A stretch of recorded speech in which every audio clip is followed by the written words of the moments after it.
5ஆம் தேதியோட நடப்பு நிகழ்வுகள் பார்க்கலாம். ஃபர்ஸ்ட் கொஷின், வெனிசுலாவின் இடைக்கால அதிபராக அறிவிக்கப்பட்டவர் யார்?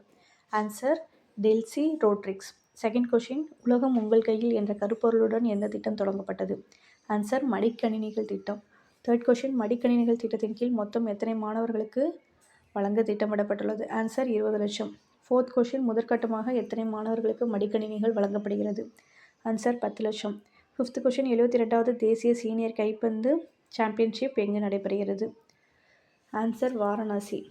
சிக்ஸ்த் கொஷின், 72வது தேசிய சீனியர் கைப்பந்து சாம்பியன்ஷிப் எந்த மாநிலத்தில் நடைபெறுகிறது? உத்தரப்பிரதேச மாநிலம், வாரணாசியில். செவன்த் கொஷின், இந்தியாவின் பெருநகரங்களில் 2வது விமான நிலையம் அமைக்க அனுமதி வழங்கியது யார்? ஆன்சர் மத்திய அரசு.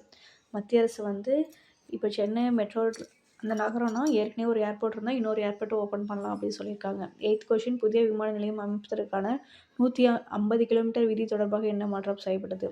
ஆன்சர் நீக்கப்பட்டது. அதாவது ஒரு விமான நிலையம் இருந்து அதோட 150 கிலோமீட்டர் சுற்றுவட்ட பாதையில் இன்னொரு விமான நிலையம் அமைக்கக்கூடாதுன்னு சொல்லியிருந்தாங்க மத்திய அரசு. இப்போ அந்த விதியை நீக்கிட்டாங்க.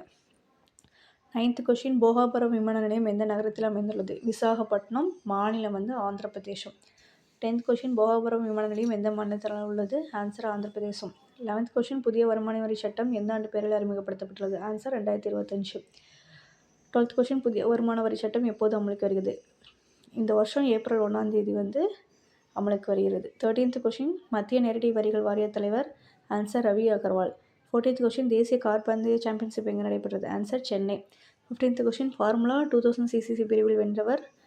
Answer Arjun Setha. 16th question, formula 1600 CC பிரிவில் வென்றவர்? ஆன்சர் சாய் சிவசங்கரன். கைஸ் சொல்லுங்கள், இந்த மாதிரி எம்சிக்யூ கொஷின்ஸாக கரண்ட் அஃபேர்ஸ் கொடுக்கட்டா இல்லை நோட்ஸ் மாதிரி கொடுக்கட்டான்னு தயவு செஞ்சு கமெண்ட்டில் பிங் பண்ணுங்கள். தேங்க்யூ.